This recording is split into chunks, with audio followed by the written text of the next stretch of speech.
Well, thank you very much, Liz, and I thank the Council and the Blue Mountains Planetary Health Initiative for inviting me. It's actually, I was invited 4 years ago, I think, when the book was brand new. And of course, it couldn't happen straight away, and then COVID hit, and it didn't happen. So I'm really pleased that 4 years later it's now happening, and that with a bit of luck there'll be more of me, whether you like me or not, in the Blue Mountains next year, because Jill and I are thinking, well, more than thinking, we're actually actively in the planning and engaging in moving from Wallaby Farm to Blackheath. And so I'm really pleased to be here, and I feel as if I'm already in an audience that is ready for this transition that I'm going to talk about tonight, which is this acknowledging that we're in a state that in scientific and more popular terms is called the Anthropocene, which is this period of human dominance, which is expressing itself in a multitude of ways. I don't want to say too much about it because, like Liz, I find it so depressing that I want to chill out and go and do something else rather than contemplate our own catastrophe. I want to not only enter the Symbiocene, but I feel as if I'm in it already, and I'll tell you hopefully enough about it for you to not only want to be in it, but be so committed to it that you'll never want to get out. So let's see how we go. So I'd like to pay my respects to those Indigenous people who traversed this land prior to human settlement and who are still here. I'm interested in the origins of the word, or all words. That's one of my things.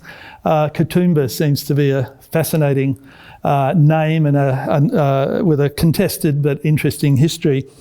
My wife and I lived in Newcastle for a very long time, and its Indigenous name was Mullabimba, and it was connected to the ferns that the Awabakal people harvested on the creeks that fed into the estuary of the Hunter River. And so Mullabimba was place of the edible sea ferns, or ferns by the sea. And it seems to me that Katoomba has a similar origin. So I feel as if I'm moving from one place of ferns to another. So clearly there's something really interesting going on there. I'm sure the history is more complex than that, but I acknowledge the people who traversed this land, who occupied it, who lived on it, and respected it, and more than respected it, for tens of thousands of years. So, a philosopher that's interested in emotions, you don't have to read this, it's just there to remind me what to say next. But the book Earth Emotions is about my attempt as a philosopher, thinker, adult, man, father, grandfather, trying to work out what is my emotional connection to my place. And place is multi-dimensional. It's where you live, it's your home, it could even be your planet. But the word emotion has its origins in the Latin to move or to be agitated. And it is the emotions that ultimately move us. If we not moved by hard facts, it's often our emotions that are going to lead us into a change, one that we welcome. Whether they're good emotions or bad emotions, the emotions are powerful agents in our lives, and we often neglect them. We often say that emotions get in the way of being rational. Emotions get in the way of being scientific. In my view, if you're emotionally coherent, if your emotional compass is pointing you in the right direction, there's good science, there's good technology, there's good everything else that society has to offer. There is no contradiction between emotional states and so-called rational states. So that's where I want our emotions to end up. I acknowledge that right now we're convoluted, we're discombobulated, we're confused. We're at war, where the original meaning of the word war is to be mixed up or confused.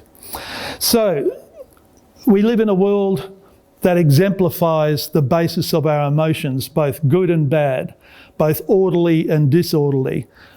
Some people would categorise it as evil and good, but I'm not going to go too far into the evil and good side of things. I just want to say that our emotional choreography reflects the state of the world over deep time. And so Indigenous people who have been, for example, on a continent like Australia for tens of thousands of years, their emotional lives were tied to the land, its geography, its ecology, and the cosmos above them was all intimately connected. So I want to see the word emotion in a very broad sense. Yeah, it's nice feeling moony every so often. So I create words. So I'm not happy with just a biography, which is the story of a person's life. I want a symbiography. The Greek symbios is the root word for symbiosis.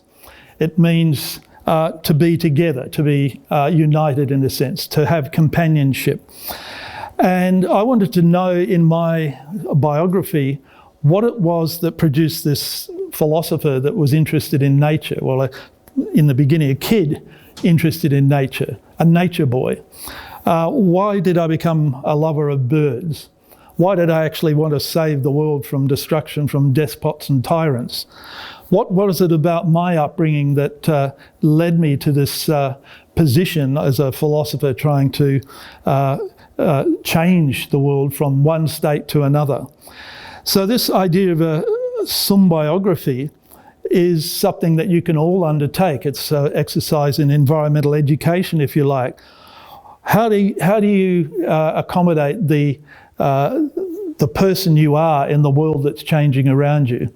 If you feel sadness about the destruction of habitat, koala habitat, for example, there's something already in you, which is a positive earth emotion, the title of my book. There's something there where you react and you feel something that's emotionally powerful, tearing you apart. You can only have that if you already had the positive opposite. So your biography is full of these emotional states. They're not binaries, they're on a spectrum. They move from intensely negative to intensely positive. So I want to take you on an emotional journey rather than one which documents what's going wrong in the biophysical world. That's a grey fantail photographed on Wallaby Farm. It's my bird totem. When I was a kid, they used to hover around me whenever I went into the forest, and I thought, I must be special. This bird loves me. And it turns out that I was a human broom just sweeping up insects for them to hover around and pick up something whenever they felt like it. But it remained a very special bird for me, so I decided that it would be my bird totem for the rest of my life. I'm hoping to find at least one in Blackheath one day. Now, it was mentioned that I talk about this thing called solastalgia. Well, solastalgia has a long story behind it, and I'll just very briefly touch on it tonight because it's a negative emotion story and I want to focus on the positive. But again, as I said just a few seconds ago, unless you already have within you some powerful positive connection to your patch, your place, your particular part of the earth, or even a sense of intense identification with the earth as a whole, you can only feel the distress when it's being violated or destroyed if you already have this positive stuff in you. So if you suffer from solastalgia, it already means that you're intensely environmental. So solastalgia, why did I create it? It's based on the concept of nostalgia, which is not that sentimental feeling that you have when you want to go back to the era of Elvis Presley and you can't because he's dead. Nostalgia, as defined by Hoffer in the 17th century, was an intense emotional feeling of loss when you were absent from home and wished to return. The homesickness was so powerful it could kill you. So you had not only a series of emotional breakdowns, but it could affect your body as well. You could end up with a whole series of bodily and mental breakdowns that could, according to Hoffa, kill you. What was the cure for nostalgia? What was to be sent home? If you're a soldier fighting on a foreign shore and you claimed you were suffering from nostalgia and your homesickness was making you unable to be fit for service, they would test you in the Russian army to make sure that you were genuine. But the ultimate cure would be to be sent home, to be repatriated back to the fatherland, where you would recover and then be sent back to the front line only to be killed. So the idea of solastalgia is based on nostalgia, but with an important difference. The solace that you have when you're in your home environment can be shattered by forces that are beyond your control. Solastalgia is the homesickness you have when you're at home and your home environment's being changed around you in ways that you find distressing. So old nostalgia, you're away from home and can't return and wish to. Solastalgia from 2003 onwards, you're at home and something's invading your home environment in such a way that you find it so distressing that you can no longer get solace or comfort from the place where you live. So it's the lived experience of negative environmental change. It's attacking your sense of place. Where do you get it? Well, I don't come from the hunter and the upper hunter without having the experience of solastalgia. It was generated, this whole idea, as not just as an academic response, but as a personal, emotional response by witnessing firsthand the open-cut coal mines of the upper hunter. And that's Bengalla open cut over a decade ago. It's now twice the size. But somewhere here, there is one of the world's largest machines. It's an electric shovel or drag line. So the scale on which this open cut to the earth is taking place is just ginormous. And of course, there were people living there that were experiencing a distress that they knew was connected to the state of their home, their earth, but there wasn't a word for it. So I created a word which was based on solace. Alga means many things, but it's not only the doctors that have a stake in algas or pain. It affects your emotions. It's a word that the Greeks used for quite a range of negative physical and emotional states. So that's the Anthropocene, if you like. That's coal coming out of the upper hunter, and that's the empty trains taking the empty wagons are going back in to be filled up. I've taken one photo which I think covers the meaning of the Anthropocene, the word that we started on the title. That's Bayswater Power Station, and in the front of it is one of the world's largest open-cut coal mines. It's a bit hazy because I had to take the photo through a barbed wire fence. But the point is this, that we are terraforming the earth at such a scale, locally, regionally, and then we import it back into Australia as global warming. So we export coal and import climate change, climate chaos. So that's what I think the Anthropocene means.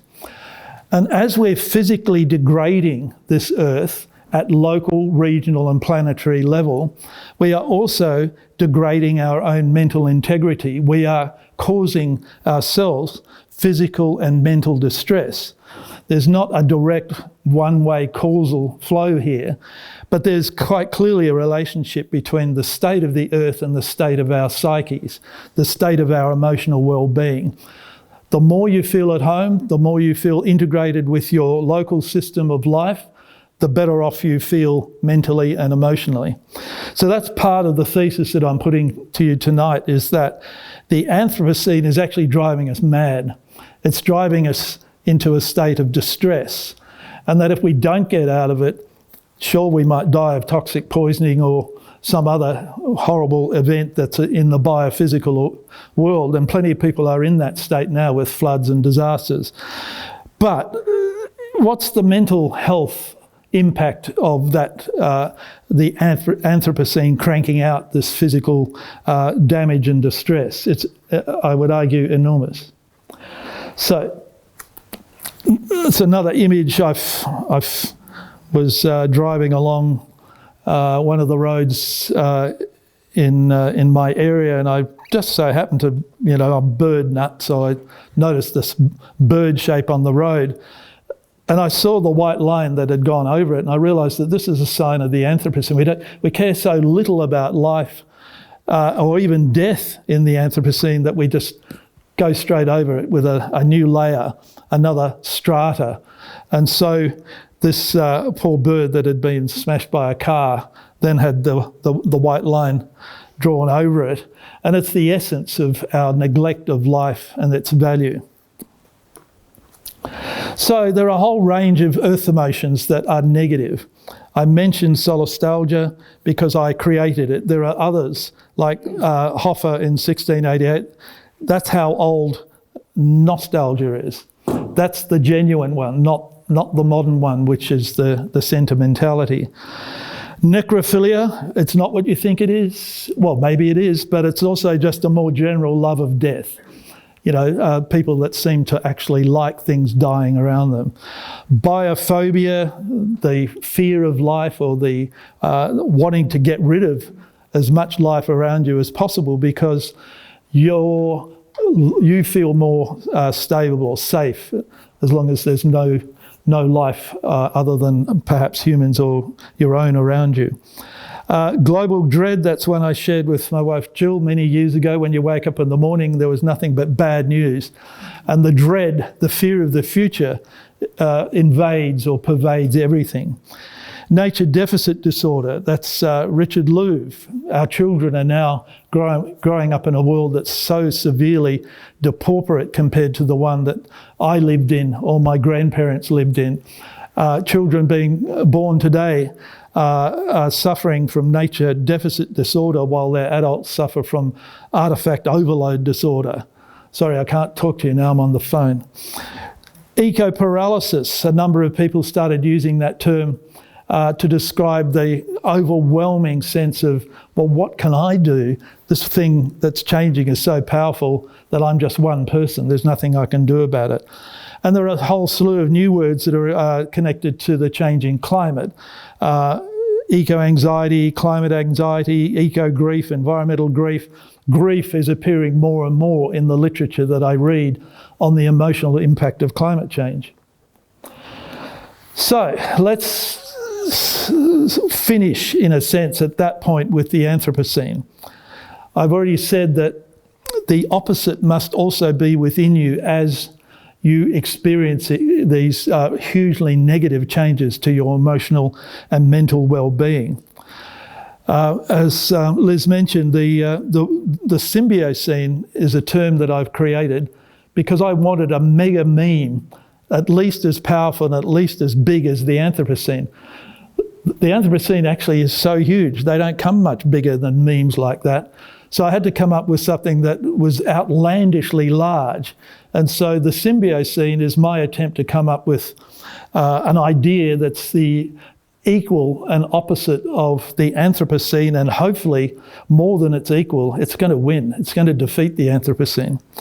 So it comes from the Greek symbiosis, which was originally applied to social life in ancient Greece, companionship, friendship, collaboration with others. It may even be connected to the marriage of men and women, or whatever gender happens to enjoy the idea of being married. It may even refer to the Greek symbiosis might refer to a sexual union as well. But it means living together.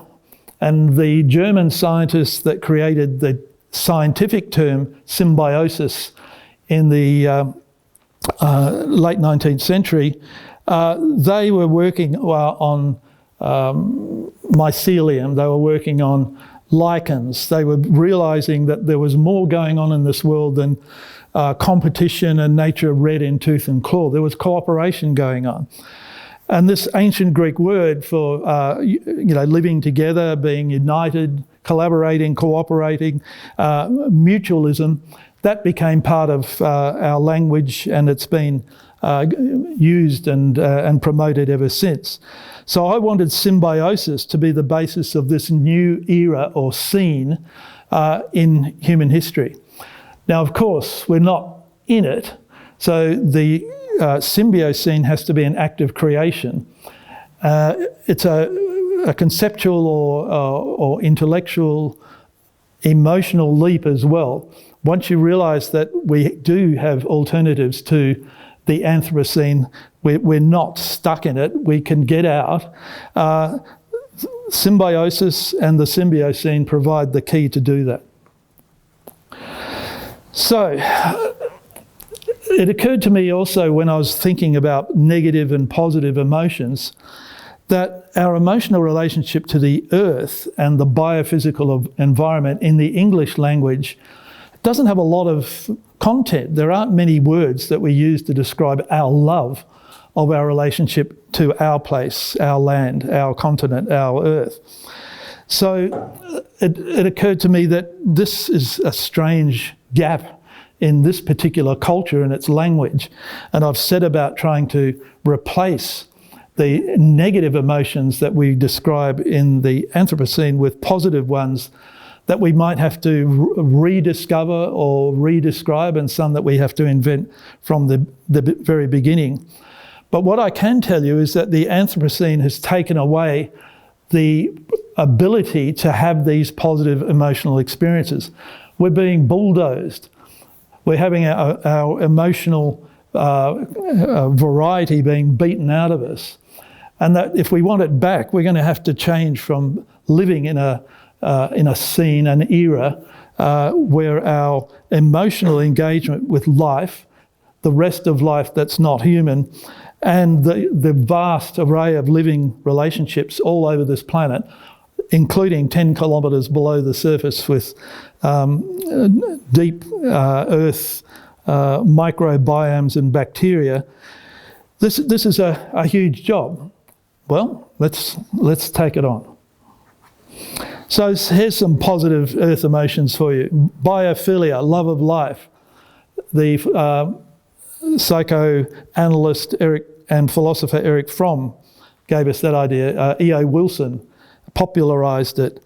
Symbiophilia, well, symbios, living together, the love of living together.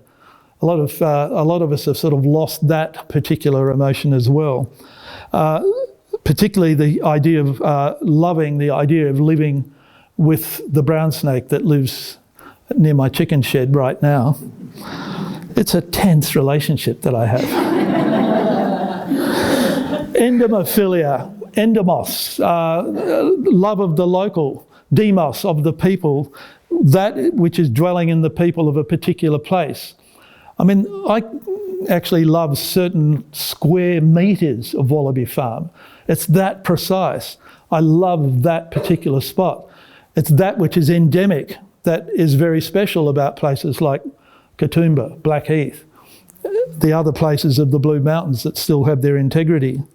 Solophilia, the love of working with others. I like the word solidarity, but it seems to have been appropriated by the left, and the right hate that, so I want to get out of party politics and the old political spectrum. So solophilia is an idea that we can collaborate beyond the old left-right boundaries. Eutieria, that's another one I've invented, which is a feeling of oneness with the earth, such that the divide between the self and the other, or the rest of life and its experience, is obliterated. Surfers have it when they get the perfect wave. You know, you're at one with the ocean. And some more spiritually minded people also feel this sense of oneness with the forces of life that are surrounding us.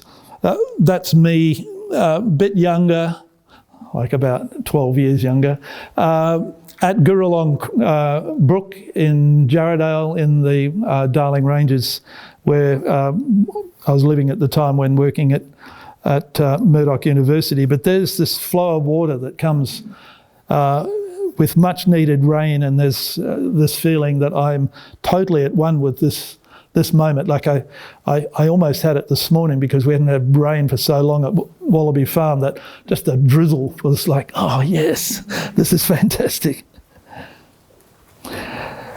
It's spiritual, but not the kind of spirituality that I've seen in the past. I call it the Gedeist. Ged is a word in old language which means to unite. It's the root word for words like together or to gather or good. That g sound in those words is where we get our language from. So I decided that I'm being a kind of secular, materialist, hard-headed, realist-type philosopher, that I needed a spirituality that was more in keeping with my own thinking. So I invented it. It's the Gedeist is that feeling of oneness with the rest of life, from the micro to the macro. And what's new about our spiritual relationship is that we need to acknowledge that it's actually built from the micro up. You know how I used to think the grassroots was really deep. We've got to go deeper and smaller than that. It's the microbiome. It's the mycorrhizae of fungi. It's even smaller than that. The forces of life are coming from the tiniest things that exist on this planet, and they're building life from that tiny base up to big things like us. We've always thought about big things outside of us, big church, big man, big tree. Well, that's not the way life works. We often think of Gaia as the big whole planet thing. Well, if there is a Gaia, it's built from microorganisms up.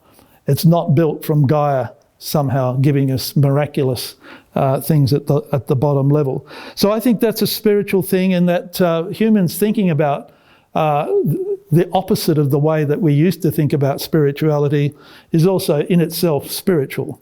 And so I'll leave you to contemplate that one as well. I thought about that. I had a slide that I used to use to illustrate this spirituality, which was Stonehenge. But of course, I'm not talking to an international audience. I'm talking to Katoomba. Well, I read the story of the naming of the three sisters in Aboriginal, let's call it cosmology, the dreaming. And it's an incredible story. And so our own landscape contains spirituality in a way that we've yet to really understand ourselves. I go to that place and I look at the tourists and the shop and the cars and how well organised it is. But there doesn't seem to be a skerrick of spirituality there unless you take it and give it to it, unless you understand some of its history, that history being tens of thousands of years old. So I think we now need, at all ages, Generation Symbiocene. Generation Anthropocene have had their day. They've done a really good job wrecking the planet, wrecking our mental health, wrecking our physical health. It's time for a new generation to take over. And I don't mean by Generation Symbiocene only those that are in the young, let's get out and change the world age group. It's probably roughly the average age of the people in this room would be my favourite target for Generation Symbiocene. So the work that needs to be done from now on, I describe it as smart, fast and furious.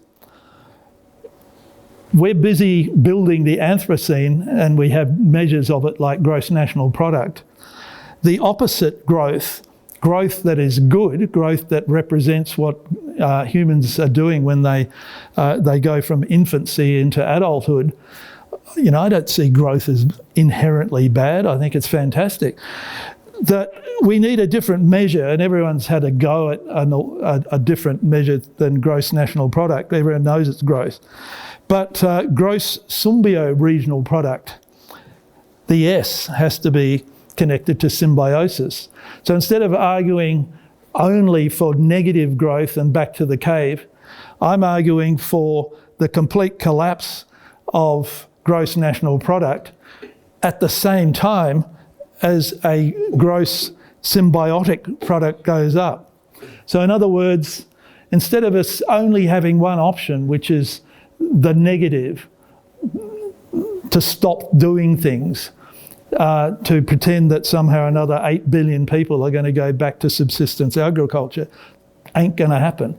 We're going to have to be smarter. We're going to have to start doing things in ways that are radically different but connected to the foundations of life. So the Symbiocene revolution is on already. I think Greta can take a lot of credit for it. When I wrote Earth Emotions, she wasn't even in the news, and yet a year later she was heading tens of thousands, if not hundreds of thousands of people worldwide protesting about the symbol of the Anthropocene, fossil fuels and climate change. These guys, Rising Tide in Newcastle, stopped the coal train, and they, I think the person who's crouched down in the middle was a 92-year-old woman. So that's Generation Symbiocene for you. The kids of Newcastle, school strike for climate change, inspired by Greta. So they obviously are looking at a transition, a change from business as usual, from the Anthropocene to something new. Even architects are beginning to think differently about the future. That means it's a kind of hierarchical structure where male architects rule the world of building. So I said you need to become symbiotecs and practice symbiotecture. So they're starting to do it. They've actually changed the division that does the work on fungi and mycelium to the Department of Symbiotecture, which I think is a fantastic honour that I've been given. So symbios, living together, techne to build. As I say, the archi in architecture means to rule or command. It's got to go. Sorry about that, architects, but you've had your day. It's time to move on. Well, you could just change. So, you know, it's quite a few years old, that structure now, but the idea that mycelium can be used to build large structures is a radical way of thinking about how we can live in the future. So radical that you could even begin to think about feeding or giving nutrition to the bricks of your building so that they self-repair. You know, you can do all sorts of things where you animate your relationship to where you live. So we've lost animism as a part of our lives.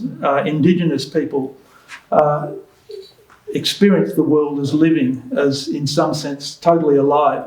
Well, we've lost that, but we can put it back, and I'll show you some more examples of how.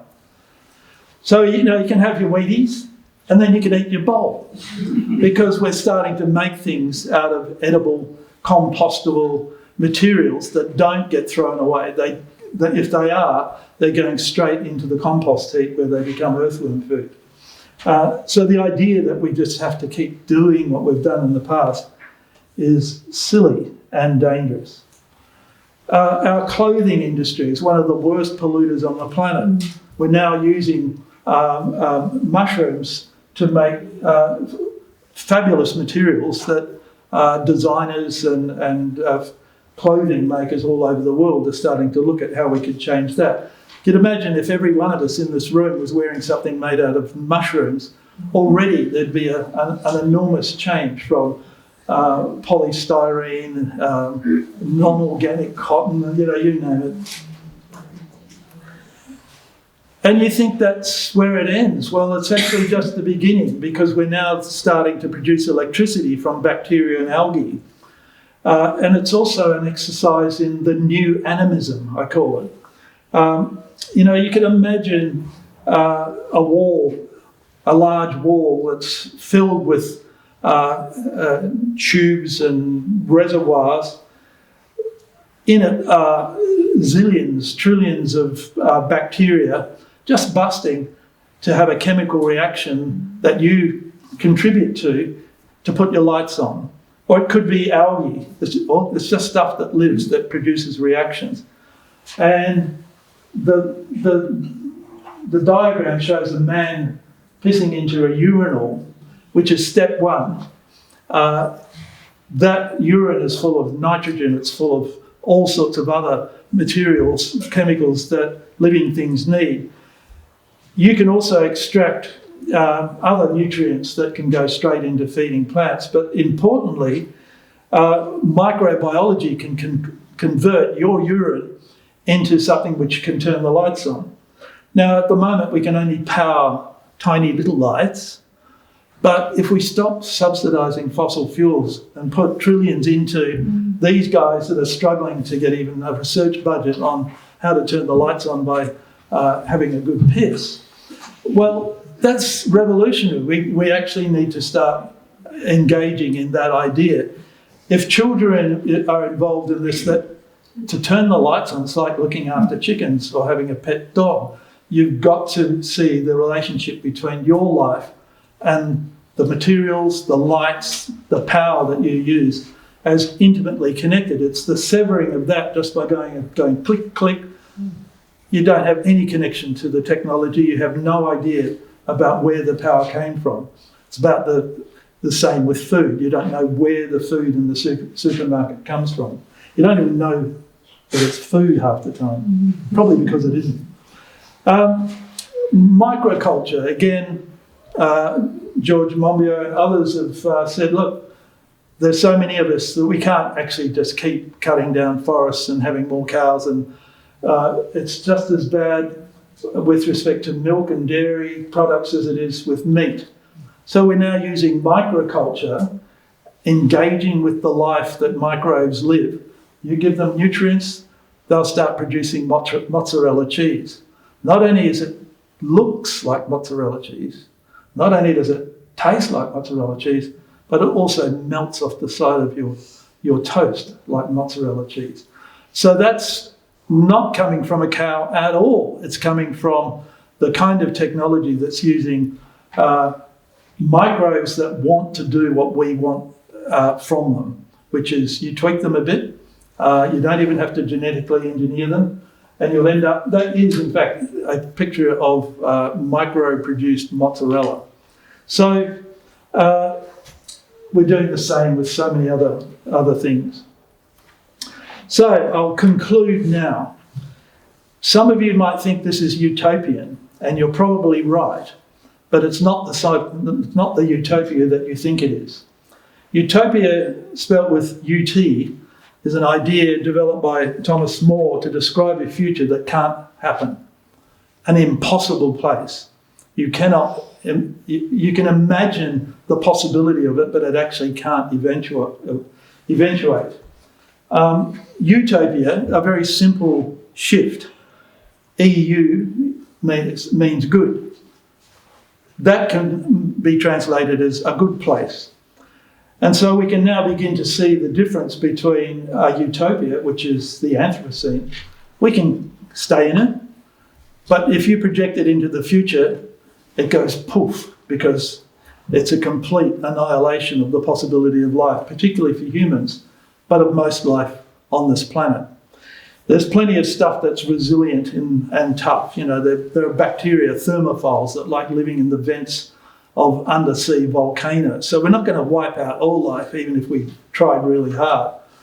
But the idea of continuing the Anthropocene is a recipe for annihilation. If we want collapse, then I want the Anthropocene to collapse. If that's all that we want, if we can only focus on the collapse process, then I'm afraid I'm not going to be your partner on that grief road. I want us to move into the other side, which is a genuine utopia, a good place in the future that we will enjoy being in. It will give us back all of the things that we now talk about that have been absorbed by the evil forces of the Anthropocene. You know, resilience. Well, there are plenty of companies that destroy the earth that call themselves resilient. Regenerative. The Vic Forests call themselves doing regenerative forestry. Well, they clear fell. That's not regenerative. So the Symbiocene will begin to put back into our language the words that have been appropriated by the captains of the Anthropocene and give them back their meaning. We'll also need some new words because the new world that we're building is not the same as the one that was 10,000 years ago. It's going to be an emergent hybrid state. It will contain the best of Indigenous thinking, the best of our scientific thinking and technology, the best emotional states that humans can have. So you get all these things, plus you get positive earth emotions. We get back the emotions that we've lost, and we get back with new terminology, emotions that we thought had gone extinct, but we're now going to name them. We're going to revere those emotions, and we're not going to let them die out. So that's why I write the subtitle of my book, New Words for a New World. I don't imagine going backwards. I imagine humans going into a future, reconnecting to the forces that generated the life that they're a part of, using the best of the knowledge systems that we have, including Indigenous knowledge systems, and Terra Leben, which means let the earth live. We'll be punching the air. The evil ones will be lost in the dust as we move forward. And this is work for our children and grandchildren, but it's work that grandparents probably have to do harder and faster than anyone else, because we're not going to be around for much longer.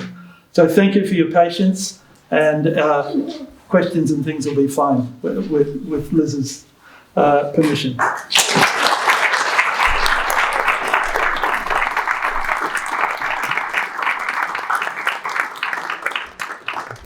When I came here and the last person from National Parks was here, they said, "You're getting a really big crowd to philosophy on a Thursday night."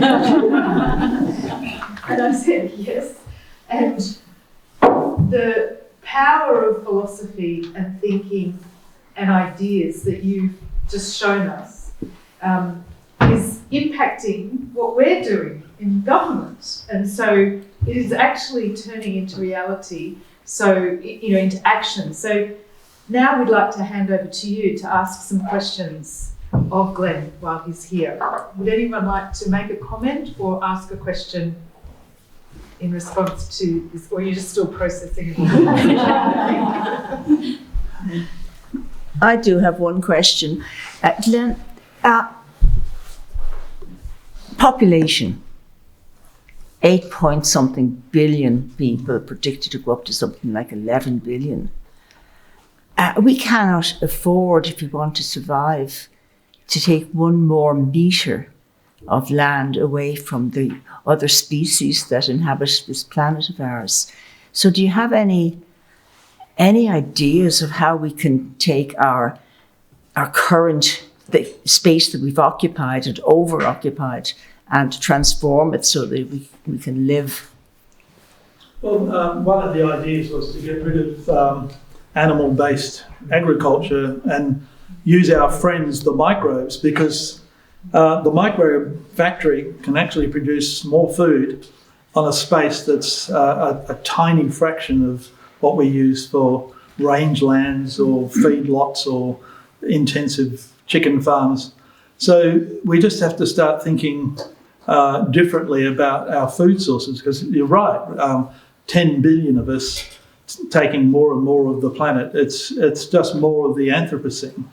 So I would suggest that I don't have a recipe for how to get people to have less children than they do, but I think the ethics of arguing that replacement level population is probably not a bad thing, and that there are many people who would choose not to have children, and so ultimately that would be a way of gradually reducing the population to something which is, in inverted commas, sustainable.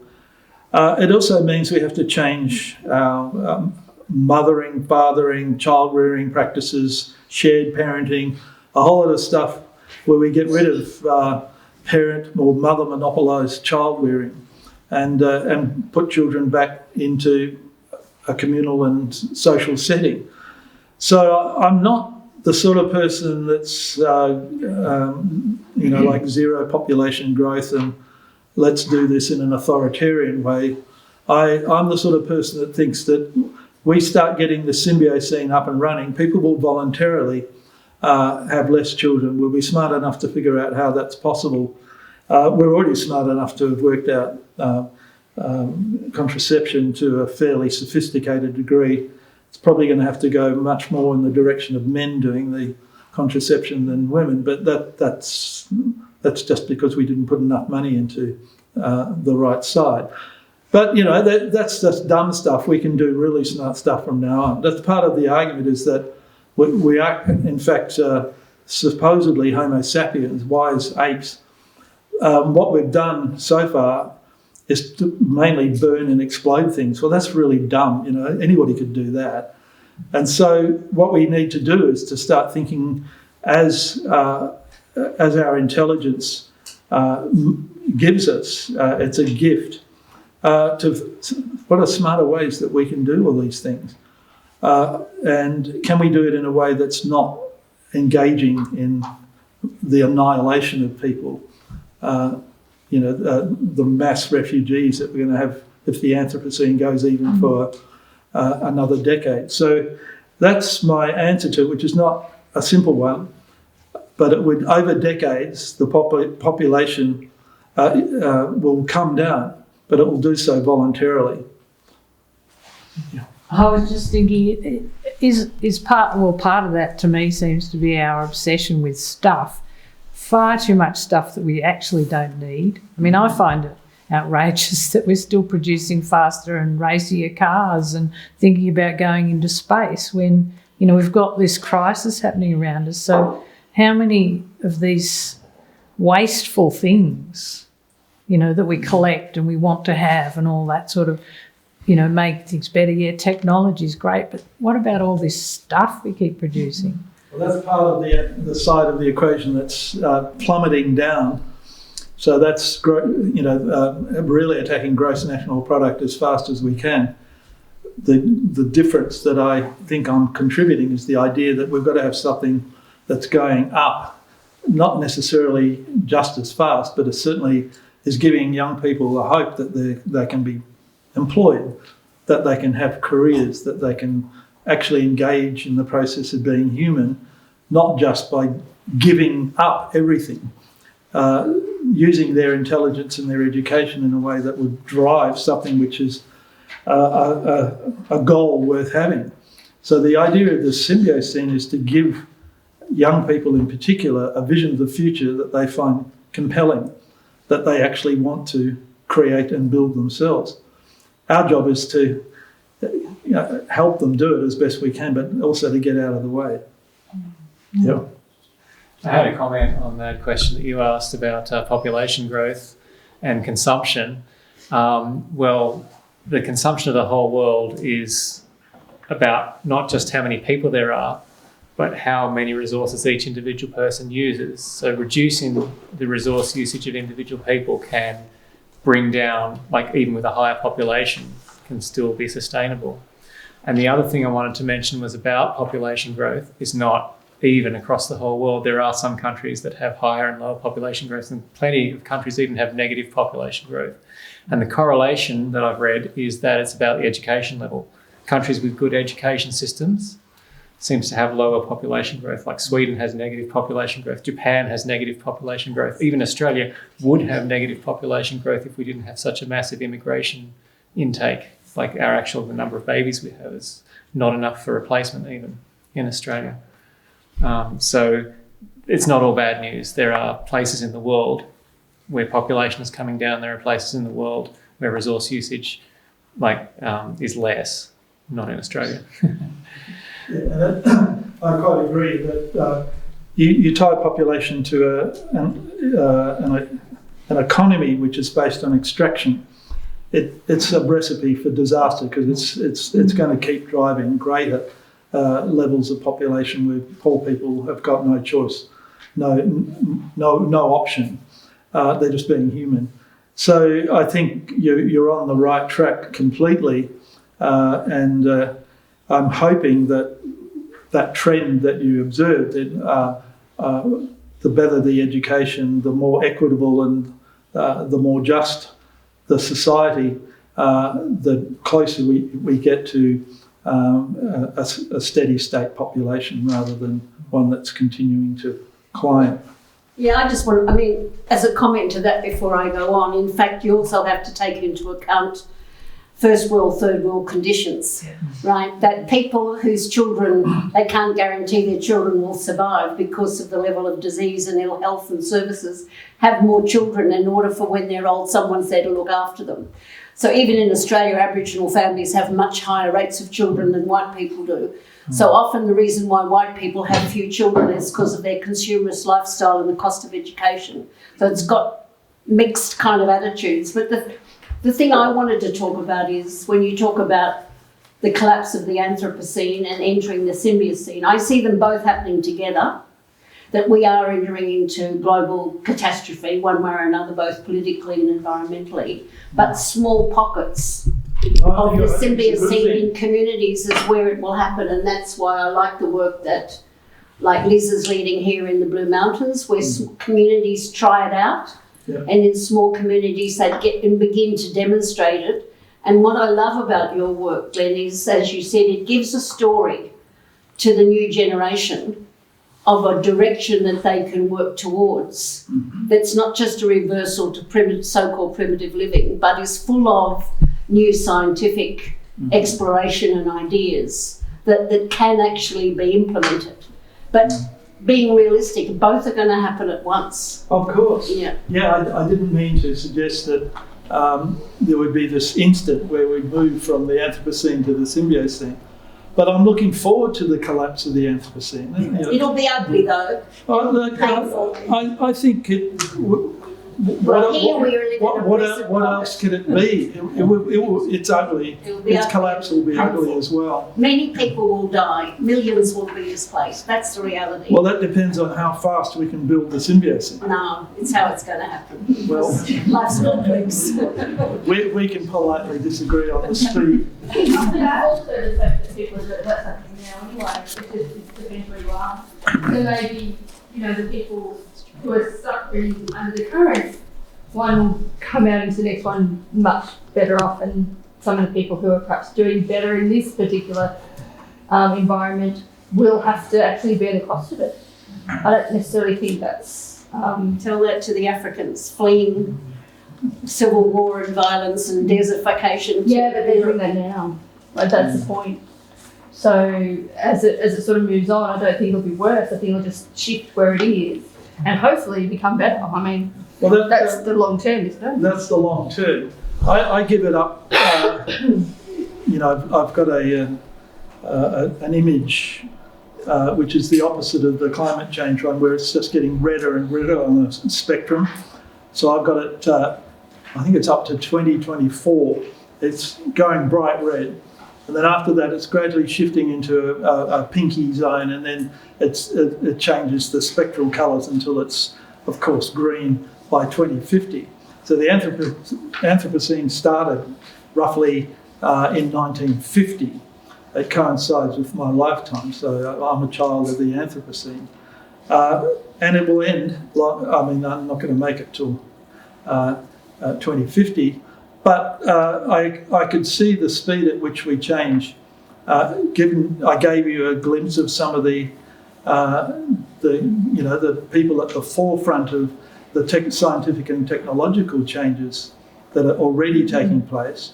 If we push them harder, push against the subsidies and the gross inequalities in the Anthropocene, I believe that we can be close to calling the Symbiocene in place by 2050. By 2100, they'll take solastalgia out of the dictionary because we're all so happy. Up to that. Don't you think the cancer of Anthropocene is capitalism and neoliberalism, and your concept of symbiosis would be the society moving towards a certain philosophical anarchy? Probably. It doesn't need a ruler, that's for sure. I mean, in a sense, the capitalism is based on one thing is money, and so Anthropocene is based on profit. If you give a profit and you go to symbiosis is everyone comes together and bring things with nature. So it's more anarchist in a sense, like there is no rulers, no. Well, that's Do you right. see that like that, or is it completely apolitical? There is no political. Well, not the sort of rulers that we have now, but Kropotkin, the Russian anarchist, wrote Mutual Aid in 1901. And it's called an anarchist because anarchy literally means order without a ruler. So anarchy doesn't mean bomb throwing and the Houses of Parliament being blown up. It means order without a ruler. So if you take that as its definition, you're spot on. But at the moment, we live in what I call corrumpilism. Corruption's not strong enough to describe what we're in. Corrumpe means to destroy. So we're actually living in a system where those that rule us are destroying the very system that we're trying to exist within. Not just at a biophysical level, but as I've said, at a psychological and an emotional level as well. So we've got a lot of... I'm not pretending that this work is easy. I'm suggesting that it can start, and then once it starts, you can't stop it. And so you can't go back into the Anthropocene once I've given you this wonderful glimpse of a future that's worth having. So, and I don't care about the critics, and there's huge negativity to the very ideas that I'm putting forward. Well, they can But be... actually, what you've shown to us, it's already beginning to happen. Well, in small pockets. But no, you've mapped it out in those little experiments that are happening. It's happening all over the world in little bit. So maybe those tendrils, they're connecting up. That's the... Well, that's right, but I also sense that there are a lot of people that just want to go and have therapy and ignore it all. At the back? First of all, thank you so much for the lecture. It has been really, really insightful and also quite, I think, inspiring in terms of the ideas that it has presented. Something which I kind of end up thinking about is what kind of values does the Symbiocene end up challenging in our society? What kind of values did you say? What kind of human values? Things like, for example, convenience. So we're very used to being able to obtain things very easily from the supermarket, and I think that is one of the biggest drivers for consumerism. But what other values would you say does the idea of Symbiocene challenge within us? I probably slip easily between values and emotions. I was talking more about emotions, but value states, from an ethical perspective, I'd say I was just giving you a glimpse with the idea of the Geist, the spiritual relationship with life it's at the same time an ethic. It's Schweitzerian. The idea that life is the primary force or determinant of our values and ethical commitments are at the base of my work. And so the notion of commitment can only make sense if you're committing to something which has substance, which itself has some kind of validity. And that's also why I've created the Symbiocene as an idea, as a meme. It gives an opportunity for people to attach values to it, their own values if they already have them, or to do their symbiography and start thinking about, well, why don't I have a relationship to the beauty, wonder and vitality of nature? What went wrong in my upbringing or my education where I've just missed out on all this? And that's the job of pluriversities and other places to provide the opportunity for people to rediscover something that they lost, or build something new in their life which they know is valuable, but it just doesn't come out of thin air. I thank you for your compliment, but the area that I'm developing needs the work of new people. It's like a whole encyclopedia opens up. I just do my little bits to get it started. I want you to answer your own question in a sense, and it's not to just say, I don't know what to say. This is massive, the work that's involved. I did mention that it had to be creative, it had to be fast, it has to be furious. And that's in a sense an answer to the other question about, well, how long is this going to take? Well, it's going to have to happen real fast.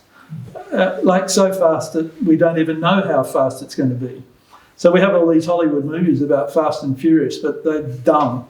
We need the really smart Fast and Furious. So we don't need big guys with muscles driving fast cars. We need just ordinary people with normal bodies using their intelligence, because we're humans, to figure out a future that's worth living in. No, I can't do that by myself, sorry, need help. Now I've lost track of who. Thank you. I remember it was 1989 and I was in Brazil on the border of Uruguay and Argentina and Brazil, where there's these magnificent waterfalls, and I went on a bus trip to see a large section of the river being dammed to make a hydroelectric system that would use almost more than half its power just to get the power to the cities that wanted it. And so I wanted to do this like dramatic leap off the waterfalls as a statement of my despair. And that despair wasn't for the world that was changing around me or because I was going to lose food. It was a real empathy or compassion for what was in front of me being destroyed. And I wonder if humans looked more at we've got to fix this or we're going to wipe ourselves out, if we look at what we're doing to the planet, and we need to help save it. So whether there's a word for that empathy, compassion, rather than about what it's doing to me, to see what it's doing to the planet. And basically we need to go into the emergency room and try and save the planet. And I think your symbiosis does that, but I worry that some of the language describing earth emotions, describing how it makes us humans feel about how it's affecting our lives, as opposed to how it makes us feel from a compassionate point of view. If I see another person hurt, I feel bad. We're good at that as humans, and we need to, in the symbiosis, we need to feel that way about the micro grubs as well. Like, we need to know that they are as important as us in the equation, and stop worrying about how many babies we have. Actually, we need to worry about how we help the planet. Look, I agree entirely. The micro grubs, though, are in fact us. Yeah. So our microbiome is what keeps me awake, gives me the energy to stand up in front of you for an hour. So I walk this earth courtesy of my gut bacteria. My eyelashes would be full of infection if it wasn't for my eyelash mites cleaning out the dead skin at the bottom of my follicles. So there are 1 trillion organisms in my mouth that help me digest food. In other words, I'm a walking, talking microbiome on a large scale. So that's part of what we have to do, is that this idea of the self as an individual is completely erroneous. We are holobionts, as Margulis put it. We are trillions of organisms, multiple species, all existing in the same time-space. What we're doing is sharing the common life. And so we're not isolated egos. We're not cells. We are holobionts, which is a scientific term. Maybe the poets need to work on that one.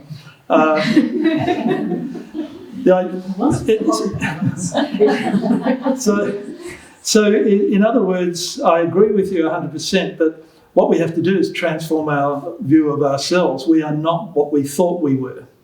We are, in fact, a multitude of species all working together and sharing the one life. Every time I breathe or fart, microbiomes are being shared. So you just have to start thinking about your extended self from the micro to the macro. Now all I can think about is you fart.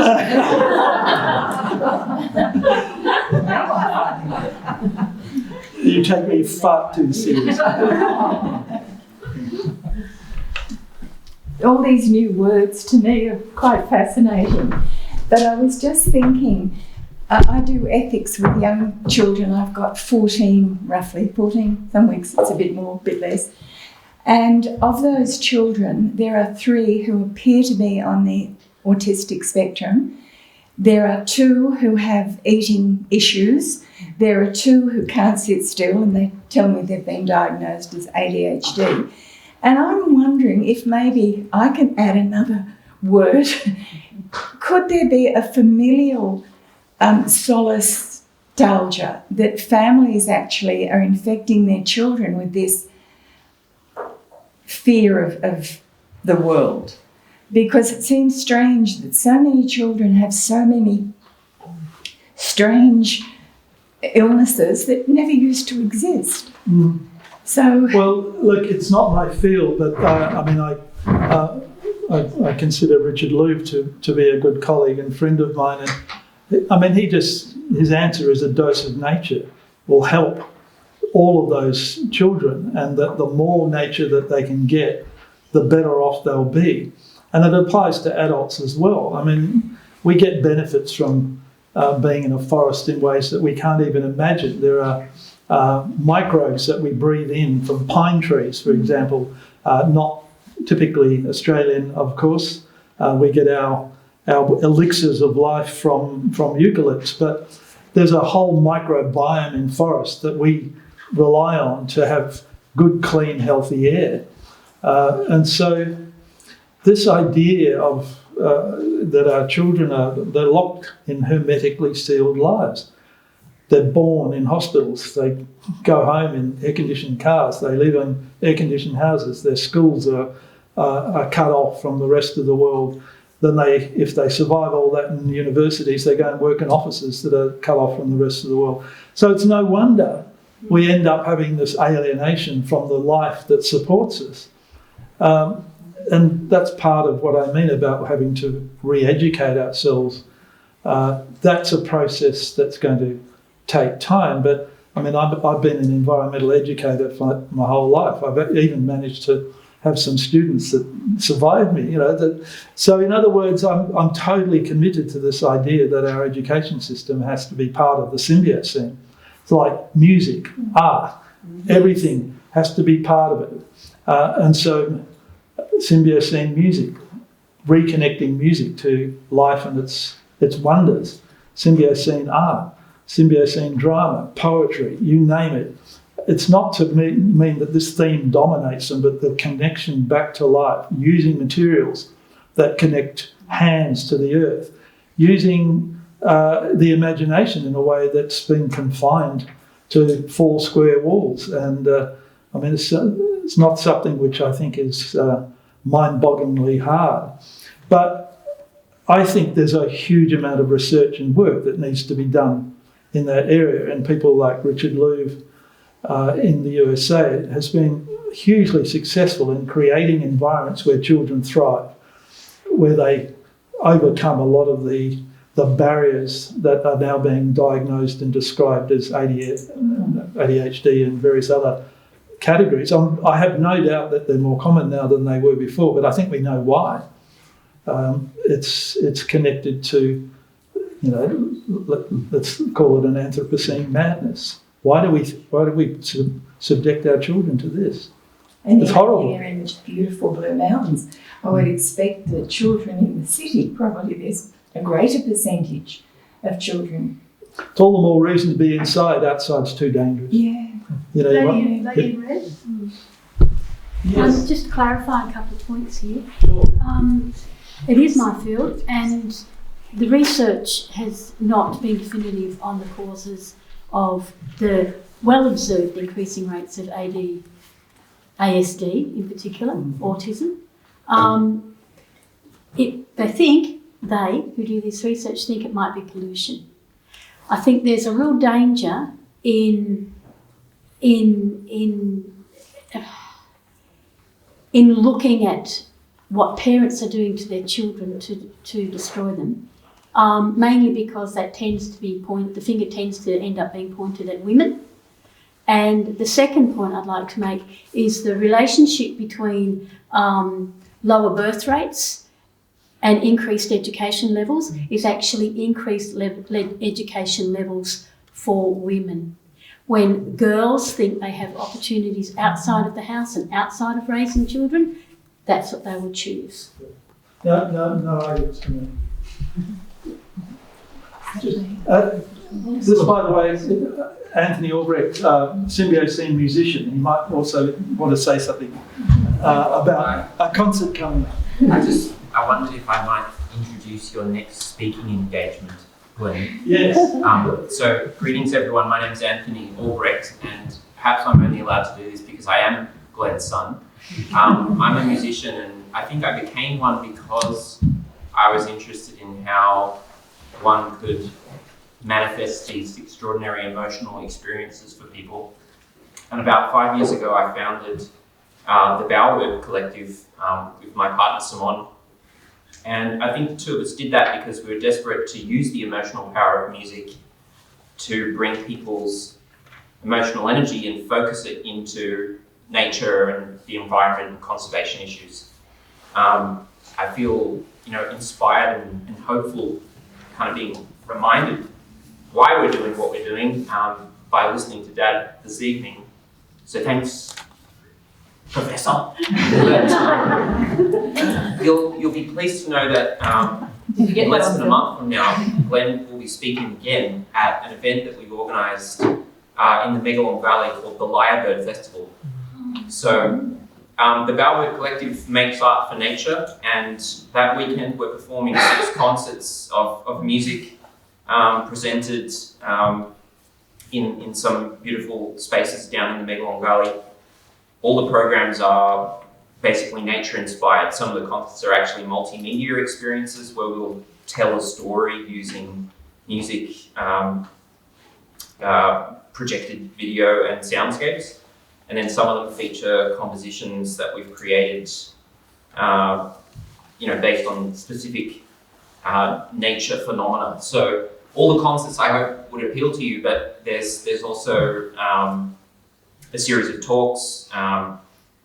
The professor here will be giving one of them, and we've also got the wonderful environmental artist Janet Lawrence, who's exhibiting in what's called the dairy shed in a field opposite the Megalong tea rooms.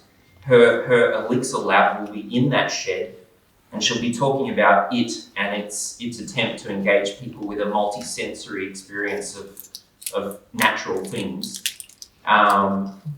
There's the great wildlife recordist Andrew Skiok talking about deep listening, and also a talk by 2 renowned eco-architects who are probably going to be considering a career change after they leave Glenn. But I can't remember the names right now, but they're very highly regarded environmental architects. So whether it's the concerts or the talks or even the nightly frogging walks that get you down into the Megalong Valley, we'd love to see you there. It's the final weekend in November, the 23rd through the 26th. And like Jill and Glenn, I'm also now relocating myself to the Blue Mountains.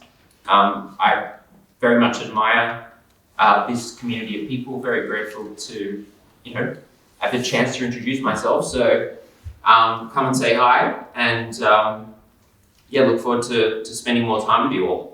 Lyrebird Festival, thank you very much. weekend coming, isn't it? November. Oh, November. Sorry, I've got months ahead of myself. We've got one. Well, it was just, several people have mentioned ADHD. I, for many years, was president of the Society for Emotionally Disturbed Children, which is a terrible term in Canada. And we wanted to change the name to Society for Emotional Development in Children. And it tells you about our society. You can't raise any money for emotional development, but you can raise lots of money for emotionally disturbed. Anyway, we did extensive work with these children to find what they were allergic to and what their nutritional and environmental compact was. And we found 60% of these children were allergic to milk, and about 30% to grains. And when we got them off the milk, they turned out to not be the black sheep of the family, but the smart kid of the family. So every one of those children, when they came to us, was on Ritalin.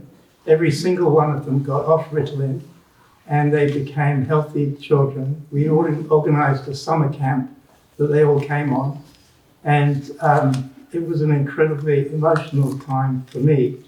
There were some children there who had never spoken, and some of them spoke for the first time at 7 years old, and they'd chosen not to speak before that.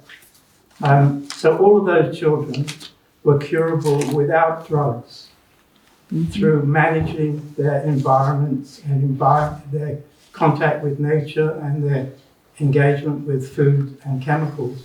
Some of those children couldn't sit on a plastic sheet because the outgassing of the plastic into their bottoms while they were sitting on it was enough to turn them indistinguishable from schizophrenic. So it's that sort of tip of the iceberg of understanding of our susceptibility and sensitivity to nature and the things we get exposed to, and the inability of the medical profession to deal with that in what I call the front end, whereas what they're focused on is at the back end. As a medico said to me, none of us suffer from a headache because of a deficiency of aspirin in the blood.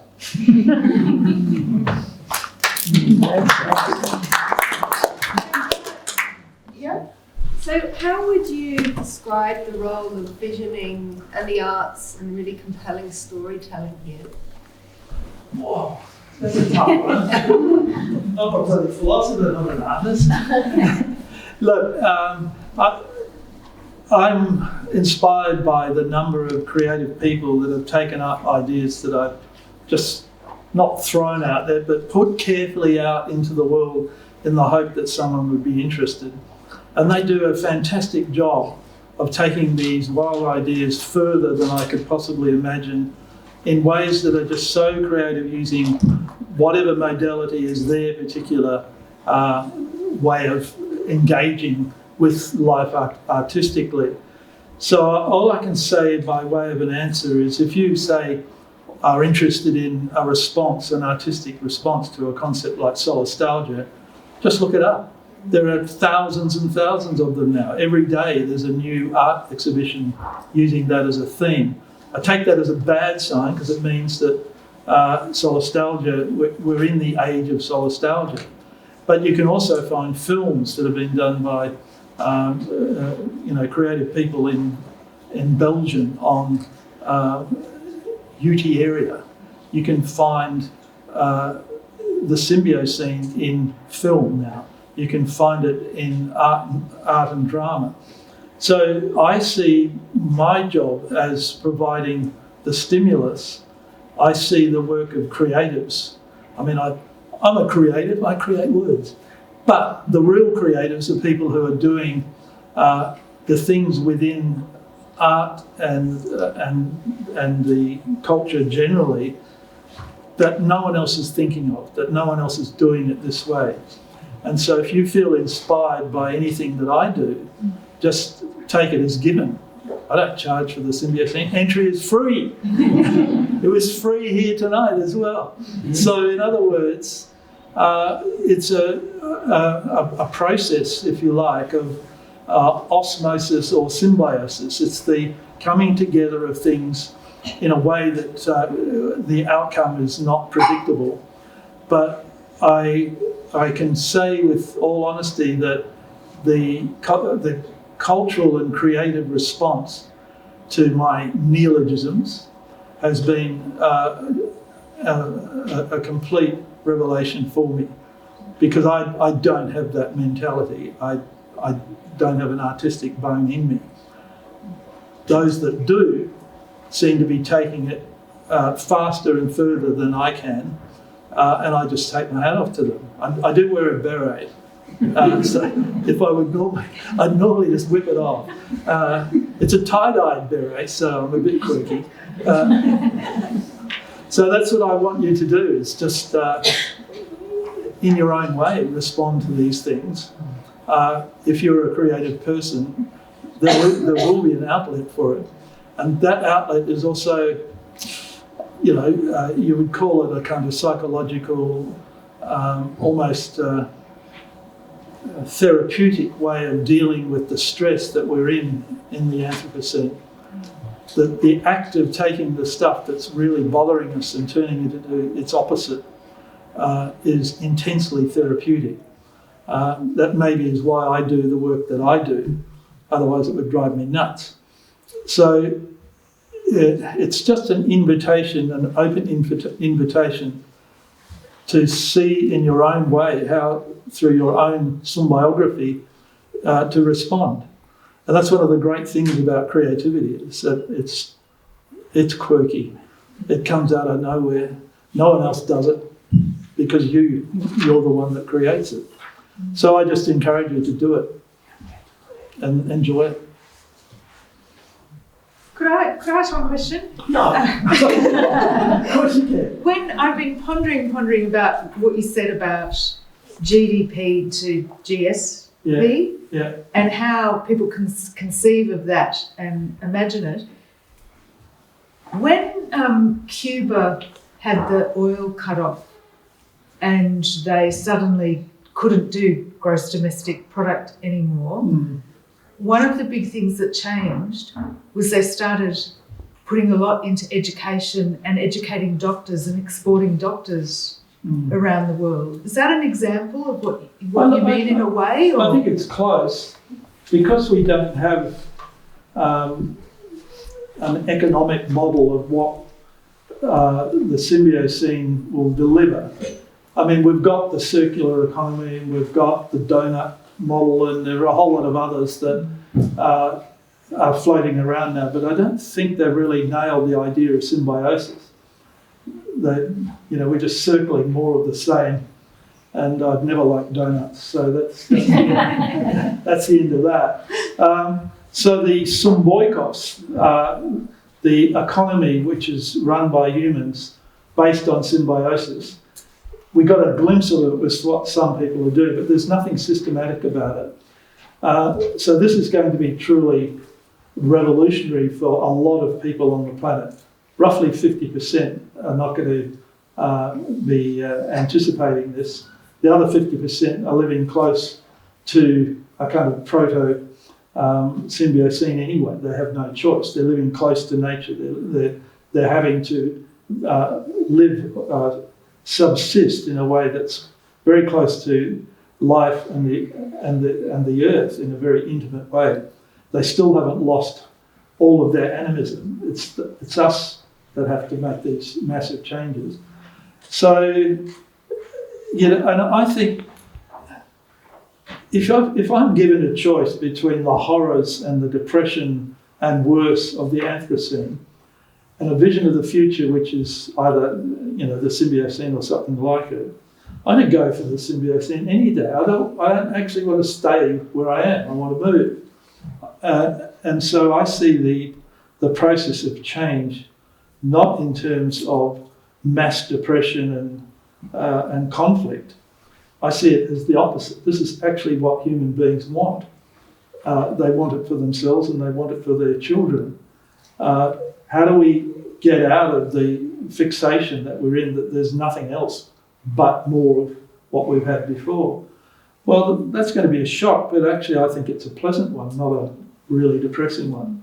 I think that gives humans the chance to be what we are, Homo sapiens. However, I have to say that there aren't many of me giving these talks around the world at the moment.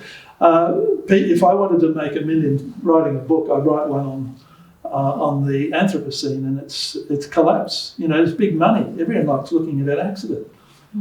They like paying money to watch the accident. So it's going to require some clear thinking.